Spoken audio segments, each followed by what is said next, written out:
President Zelensky is almost always working, but this week seemed particularly eventful and busy for him.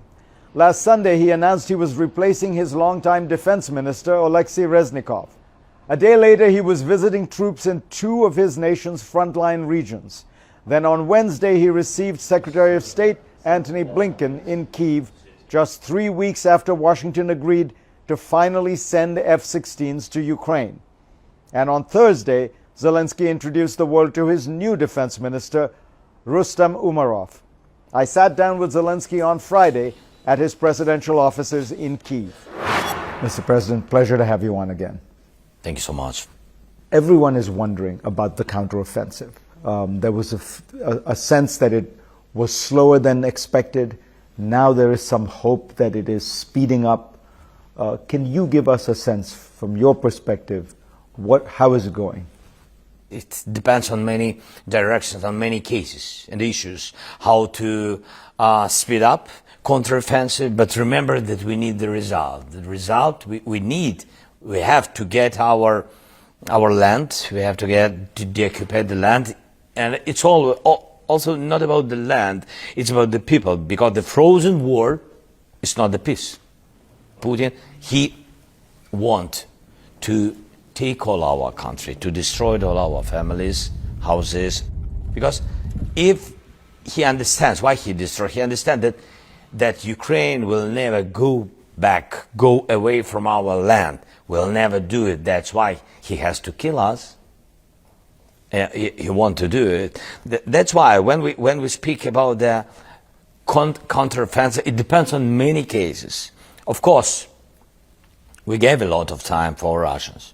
We gave a lot of time to prepare, to put the mines in. To put the mines on the fields and on the big territory. And so you see the three defending lines. And that's because you were waiting for Western for the weapon. That's why I said, that's why what I said, it depends on many issues. We waited too long, it's true. No, I'm thankful to partners, to United States, EU, other partners. I'm thankful very much, President Biden, and to Congress, but we have to understand. First, we waited too long, they put mines. Then when we been ready from the point of view of our partners, because the decision to give us, for example, Bradley or another kind of weapon, the decision, it doesn't mean the result. You don't get them immediately. Of course you don't. Of course you don't. So something still on the way. Till now, when we are sitting and speaking about it, when counteroffensive, when a lot of different people say that it's too slow, but it's still on the way. Do you feel as though when you go to Europe and the United States and you make these demands, you have these lists of weapons, do they listen to you? First of all, what we need, long-distance weapon systems, long-distance artillery, rounds, systems, etc. Everybody speaks about the ATACMS. It's very important. Everybody speaks about the jets, for example, in the sky. It's very important. We have the decision. Let's start from the ATACMS. I hope, and I will speak with President Biden. For me, it's very important his thoughts and his support in it. I think he can change this page and this war. Once he did it with the HIMARS. It was very important with HIMARS. So it's about ATACMS. I will speak with President Biden again. It's not the first dialogue. So we are moving. I hope we'll get it in autumn. For us, it's very important not to do the pause in this counteroffensive, and I need it very much. The second, when we speak about the jets, and I said before the counteroffensive with our partners that they have to know and to recognize that we don't control the sky. How to control or even to compare with the power of Russia in the sky? All of us want to have success and happy end. First of all, it's not a movie, it's not one hour and a half. It's about counteroffensive. It's not the movie with the happy end. We will not have happy end. We lost a lot of people. No happy end. that we have to recognize it.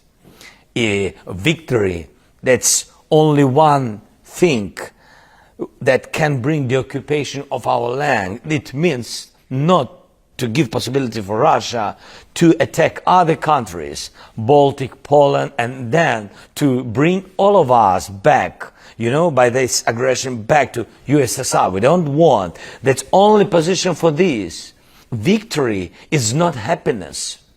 Victory is only one possibility to alive. And people in the West have to recognize it. Not our values, common values. Not our war, common war.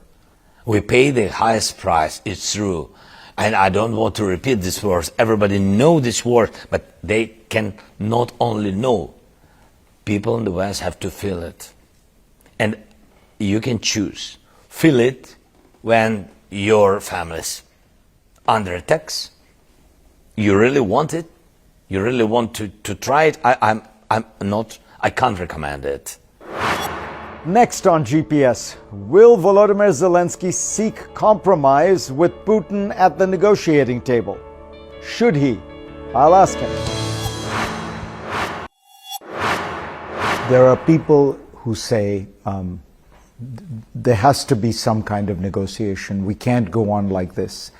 The president of Brazil, Lula, has said Ukraine needs to get out of a Cold War mentality and compromise and even understand that some territory will have to be given to Russia. I'm paraphrasing, but I think that's roughly speaking the kind of view. And you know, you've heard this.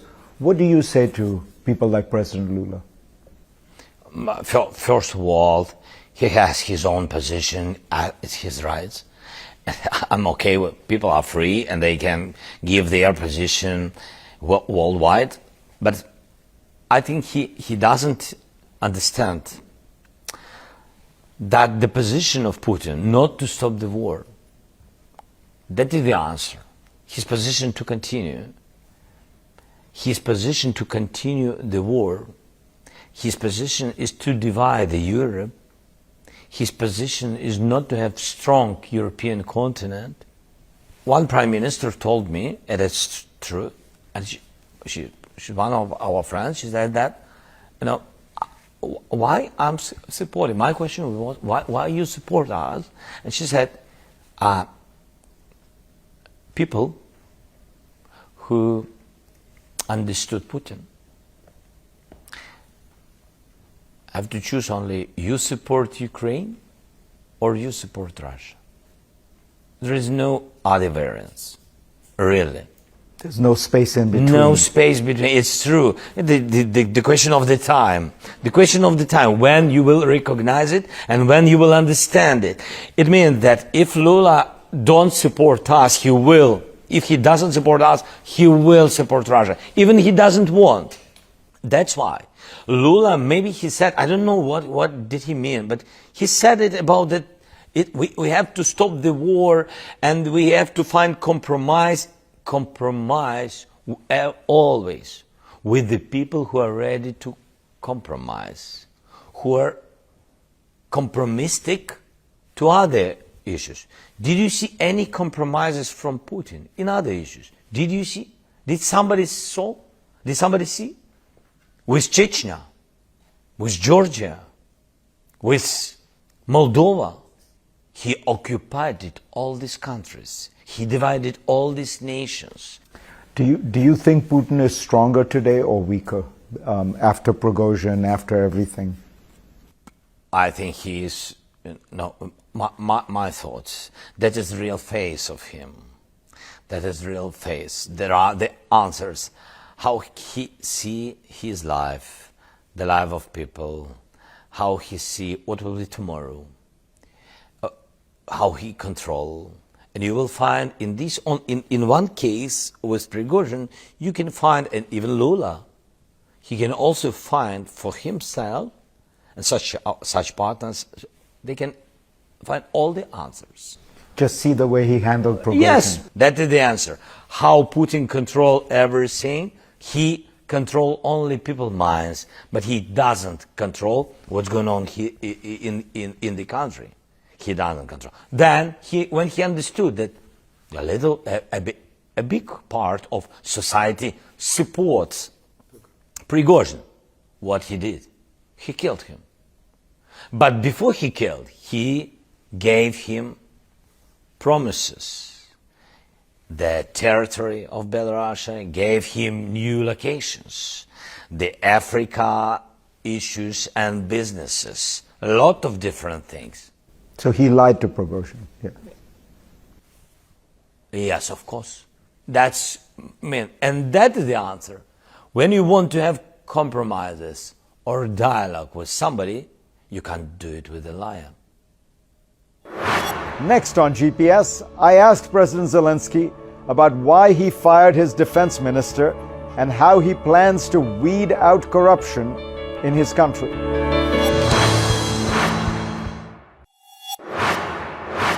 On September 3rd, President Volodymyr Zelensky announced his plans to replace his longtime defense minister.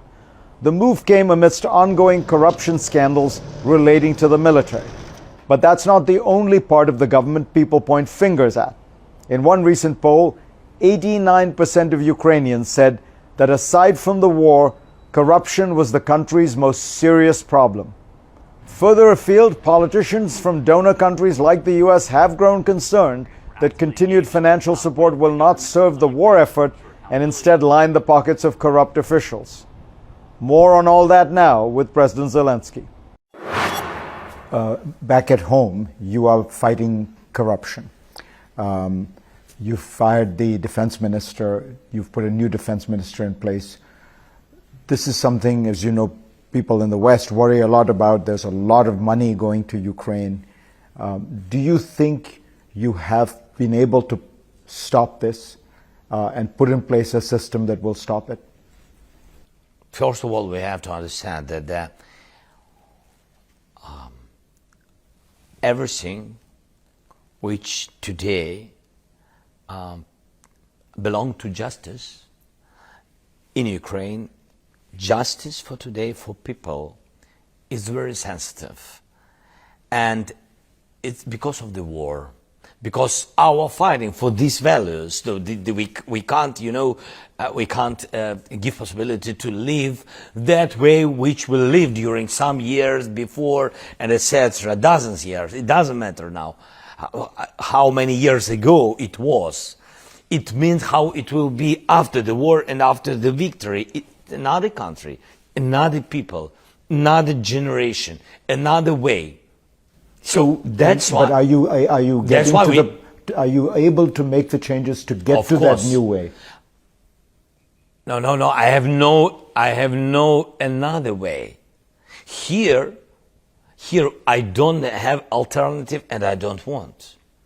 We don't want to have any compromises with any, not only corrupted things or people, even thoughts about it, But look, there are a lot of people who say there has been a lot of corruption in this first year, and that's why you are firing. First of all, you have to know, all these cases are not with the help, are not connecting that, not connected with the help of our partners. So it's not about the weapon of our partners, or money for the weapon, or money for the budget to give pensions, social support, etc. It's another cases. It's not about the partners. So these are Ukrainian funds. These are Ukrainian cases, but anyway, yes, but anyway, it doesn't matter for me. Now, we will fight and win in this war. But again, I'm underlining it's not the money of our partners. Also, it's important to know. Finally, 600 days of war for you, non-stop work. How are you holding up, and do you get depressed? How are you managing? No. I'm okay, so I can live with it, and I sometimes I don't have a lot of time, but sometimes I'm looking on my children.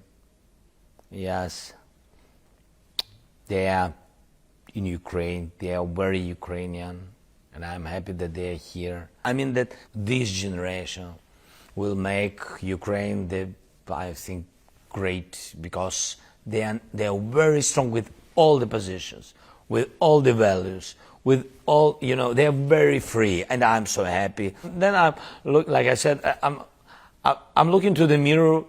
I see another person, older. Maybe wiser. Maybe wiser. Thank you. Our friends say wiser, and other people say older. But it doesn't matter. My wife, I'm happy that I have. She's nice. She's so strong. She's day by day. She's stronger and nicer and younger. She has a lot of energy. So you look older in the mirror, but she looks younger. Yes, and you see, this is. Yes, and you see, this is the same mirror. Mr. President, thank you so much. Thank you so much. You've got to go get back to the war. Yeah, thank you so much.